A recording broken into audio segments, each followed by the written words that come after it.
You're someone who's exploring, trying to find out what it is that you need to do, how to identify and understand this ISO standard that you're looking at. I'm going to give you 3 steps of the things to get started. I'm personally really passionate about the amazing potential for an amazing customer experience that many organizations around the world have to offer, and identifying opportunities for improvement, identifying how we can enhance those customer experiences. Step 1, start to have a look at what management review entails, what it requires, and what it talks about. There's a bunch of management review videos right here on this YouTube channel and on the Best Practice blog. There's blog posts about what's involved in management review. So identify what's involved in management review and start to understand and get involved in and execute and implement your strategic planning process. So the standards talk about management review, and we're talking in the normal corporate world about your strategic planning process. So get started on your strategic planning process. Okay, step 2, how often, how frequent are you going to implement that strategic planning process? Now the secret is that all successful organizations do that on a quarterly basis. So you're going to start that on a quarterly basis. So what I want you to do is decide and make the commitment to implement a robust strategic planning process. Now the first part of this process, it's not going to be perfect. It's about practicing, and over time your organization starts to become mature and understand and implement and see opportunities for improvement yourself. So it's a quarterly basis. So I want your commitment after this video to go and tentatively book those dates.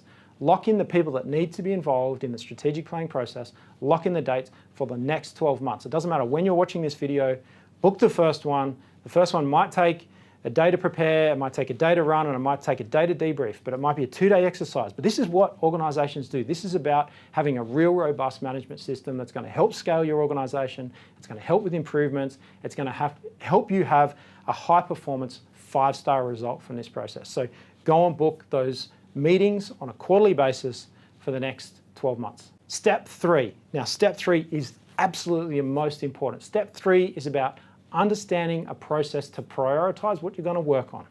Now you can do a SWOT analysis, you can do strengths, weaknesses, opportunities and threats, but what's important about this step 3 is about prioritizing and having no more than 3 projects for the next 12 weeks for key people that are involved in your strategic planning process.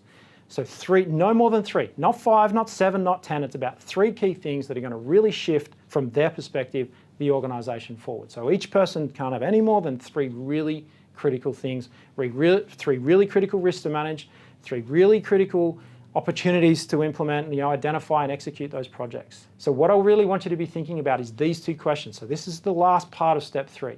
In thinking about the next 12 weeks, what does success look like? In thinking about the next 12 weeks, what could go wrong? In thinking about the last 12 weeks, what went wrong?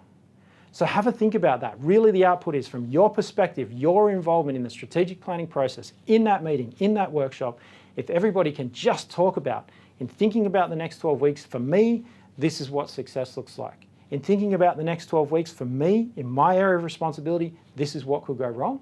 And if you can cover that stuff off, if you can get actions identified, if you can get strategies implemented, if you can get KPIs in place to track your performance, then you're going to have the very foundational basics of an organizational self-improvement system. So make that commitment, identify that agenda, identify those dates, and then get moving on identifying what success looks like.